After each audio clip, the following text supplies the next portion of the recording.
हमरो के वही देश ले चलो तेरे लिया रे पियावा बोसे ले जवाना देश रे पियावा बोसे ले जवाना देश रे।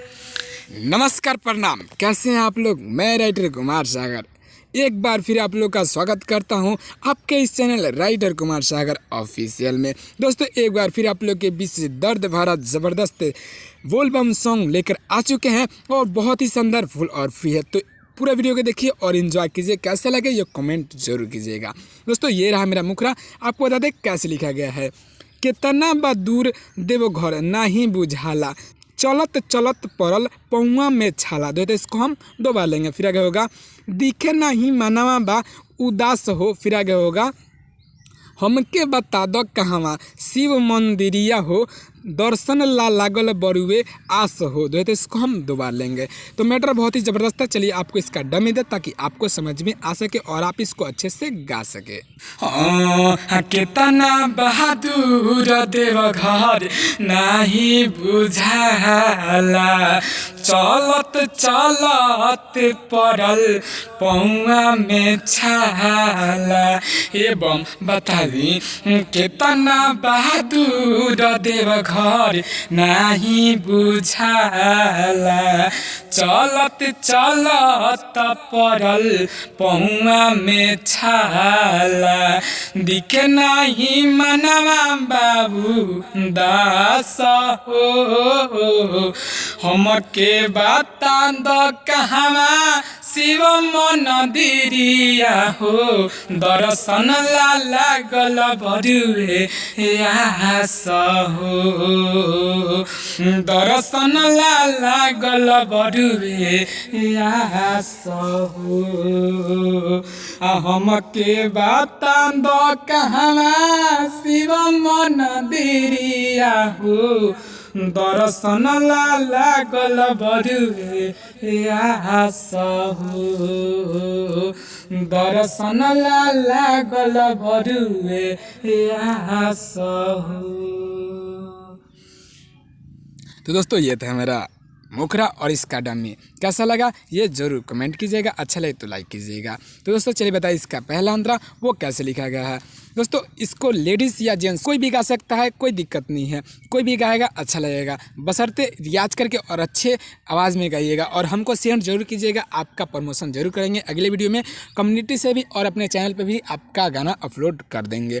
चलिए बताते हैं इसका पहला अंतरा। ये रहा आपके स्क्रीन पे। थाकल शरीर सारा होखताटे पीर गहारा। फिर आगे होगा लागत पियास बरुए बारा हो। फिर आगे होगा भोले भोले जपत बानी उनके ला कपत बानी, होले नाही काहे उ सहारा हो। फिर आगे होगा लागे निकल जाई सांस हो। फिर आगे होगा हमके बता दो कहवा शिव मंदिरिया हो, दर्शन ला लागल बरुए आस हो। देते इसको हम दुआ लेंगे। चलिए फटाफट इसका डमी दे ताकि आप इसको समझ के गा सके। थाकल शरीर सारा होखताटे पीर गहारा, लागत पियास बरुए बारा हो, भोले भोले जपत बानी उनके ला कपत बानी, होले नाही काहे उसा हारा हो, लागे निकल जाई सांस हो। हमके बता दो कहवा शिव मंदिरिया हो, दर्शन ला लागल बरुए आस हो, दर्शन ला लागल बरुए आस हो। तो दोस्तों, ये था इसका पहला अंतरा। चलिए इसका लास्ट अंतरा बताए वो कैसे लिखा गया है। ये रहा इसका लास्ट अंतरा आपके स्क्रीन पे। बड़ी दूर से आइल बानी जलावा ली आइल बानी, कब करी है भोला जी कबूल हो। फिर आगे होगा तनियो ना बोलत तारे अखियो ना खोलत तारे, हमसे का भइल बा भूल हो, भइल बाटे भूल हो। फिर आगे होगा कबले हम रहब उपवास हो, संतोष सागर कहवा शिव मंदिरिया हो, दर्शन ला लागल बरुए आस हो। तो इसको हम दोबारा लेंगे। चलिए बताइए इसका डमी। हाँ, बड़ी दूर से आई लबानी, जलावाली आई लबानी, कब करी है भोला जी का भूल हो। तनियो ना बोलत बारे, अखियो ना खोलत बारे, हमसे का भइल बाटे भूल हो। कबले हम रहब उपवास हो, संतोष सागर कहवा शिव मंदिरिया हो, दर्शन ला लागल बरुए आस हो, दर्शन ला लागल बरुए आस हो।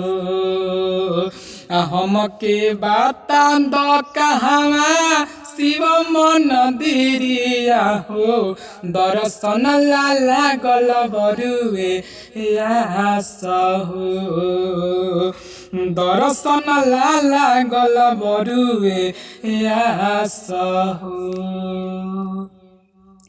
दोस्तों कैसा लगा आपको ये फुल और फ्री सॉन्ग? अच्छा लगा तो लाइक कीजिए, कमेंट कीजिए, अपने दोस्तों में जरूर शेयर कीजिए ताकि आपका दोस्त यार फ्रेंड भी जान सके गाना कैसे लिखा जाता है। चलिए फिर मिला एक नए वीडियो एक नए ट्रैक के साथ, तब तक के लिए जय हिंद, जय भारत, जय भोजपुरी समाज।